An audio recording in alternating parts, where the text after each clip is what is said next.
Temperate broadleaf forests. These are extensive geographically and of critical economic importance, particularly in the northern hemisphere. I've got a map here that shows both temperate broadleaf rainforests as well as forests that would not be considered rainforests. The point of this is to both blow your mind that temperate forests can be classified as rainforests, and also to point out, just like tropical forests, there's a range of precipitation levels that occur here, and it influences all aspects of the forest dynamics and what species are there and their structure and productivity and so forth. If you are from North America, and particularly if you're from, if you spent time in the East Coast, then that's that you've encountered these forests. They occur in a very large area across Europe, as well as in addition to the northeast of China, Japan, Korean Peninsula. But they also occur in the southern hemisphere, and despite that, the plants that dominate these forests are very distantly related to the plants that occur in these forests in the northern hemisphere. They have similar structure, and in fact, they have similar ecological functions.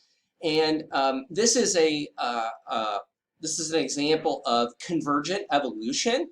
This is Araucaria forests, the monkey puzzle forests, which are this Araucaria species that you see here, interspersed with deciduous Nothofagus species.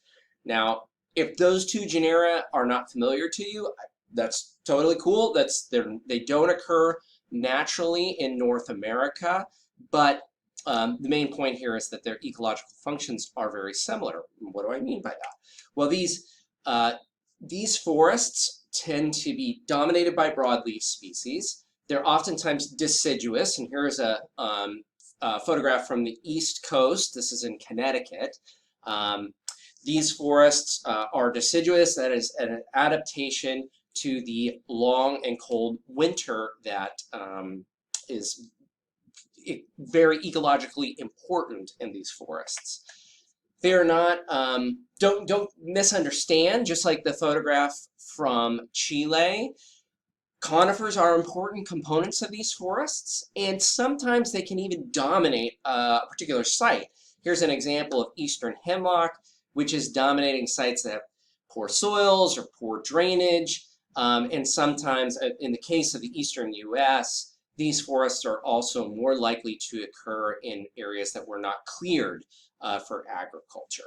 Okay, so who's in these forests? In the northern hemisphere, I mean, Europe, North America, China, setting aside the important forests in the southern hemisphere, but in the north, these are dominated by Quercus species, and Fagaceae more broadly, especially beech, the elms, ashes, birches, maples, and if you've been to the East Coast, if you've spent any time there, particularly in the autumn, you see the importance of these species.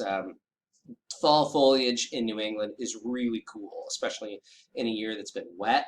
The colors are spectacular. And all of that is reflecting these ecological adaptations. Those trees are preparing for the winter, and that's an adaptation for survival and maximizing growth in that environment. Okay, so let's go back to the southern hemisphere real quick. I think it's a good time to talk about temperate broadleaf rainforests. These are, as the name implies, forests with mild winters. Frosts are not common. There's lots of rain.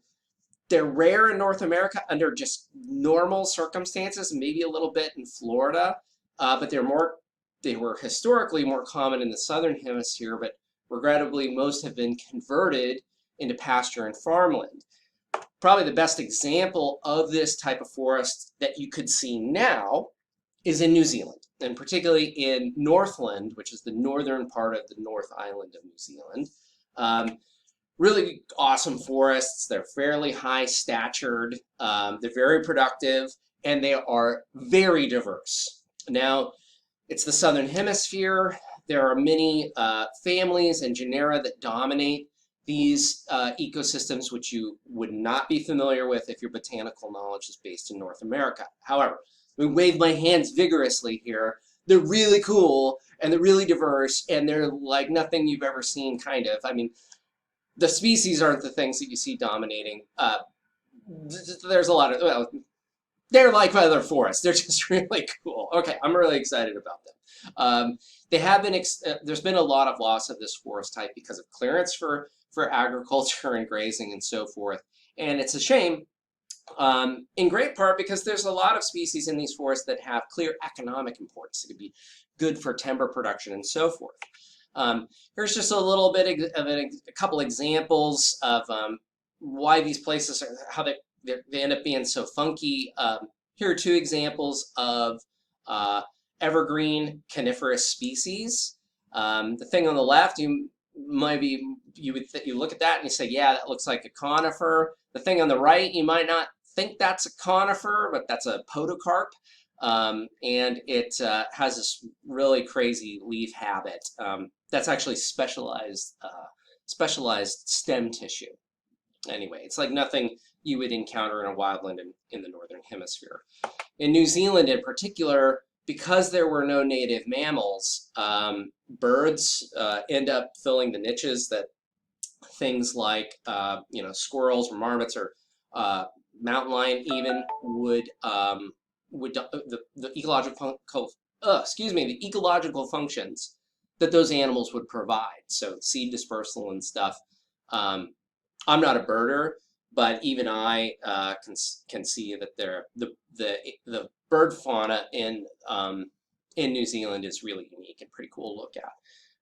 There's other kinds of wild things that you encounter there. These tree ferns, they're dominate the understory and the mid canopy in many of these forests, and they're just notable and pretty unique. And the area also has its old growth forests. On the left, we have Tanemahuta. This is a kauri tree, also in the Araucaria plant family. Araucaria is an ancient family. At one point dominated both the northern hemisphere and the southern hemisphere forests, but has since been relegated solely to the southern hemisphere. I mentioned monkey puzzle tree. The kauri is related to that. These are wild trees. They're really cool. This is the 6th largest tree in the world, or 4th, or I can't remember exactly. You know, it's a champion tree with a really unique growth habit and also really great timber characteristics. Some of the timbers that were replaced in Fisherman's Wharf and other parts of San Francisco after the Great Earthquake and Fire are kauri, and they were, at the time, the city needed timber, and it was relatively direct trade route from New Zealand. Anyway, these are an important part of these forests. They create interspersed broadleaf. Let me wave my hand some more. This is a conifer. Doesn't look like it, but it is. It's a conifer, and it creates structure and complexity in these wet forests. And there's some other things that are pretty cool. I always like to point out manuka. It's an understory shrub. You still have that kind of niche partitioning within these forests. Things that dominate in the understory, things that dominate in the overstory. Manuka the manuka honey has some compounds that are anti-inflammatory. So you can find it here in town for like $50 for 10 ounces. It's pretty valuable stuff. Here's just a little short, cute video of my daughter crawling through the forest last year. It's the best video. It's just a cute video, right? But it's the best video that I have illustrating what the understory of these forests look like. They look like a lot of East Coast and other temperate broadleaf forests because that's what they are.